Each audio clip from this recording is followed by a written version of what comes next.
சேலம் ஏற்காட்டில் 48வது கோடை விழா மற்றும் மலர் கண்காட்சியை தமிழக அமைச்சர்கள் ராஜேந்திரன், பன்னீர்செல்வம், ராஜகண்ணப்பன் ஆகியோர் துவக்கி வைத்தனர்.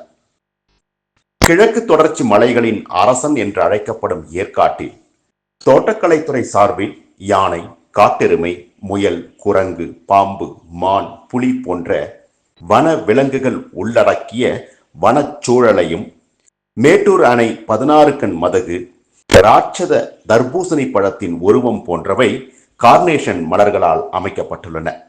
மேலும் குழந்தைகளை கவரும் வகையில் கார்ட்டூன் கதாபாத்திரங்களான பிக்காச்சு, சார்மண்டர் போன்ற உருவங்களும், அரசு தாவரவியல் பூங்காவில் இரட்டை இதயம் போல் வடிவம் கொண்ட செல்ஃபி பாயிண்ட் போன்றவை சுற்றுலா பயணிகளை வெகுவாக ஈர்த்தது.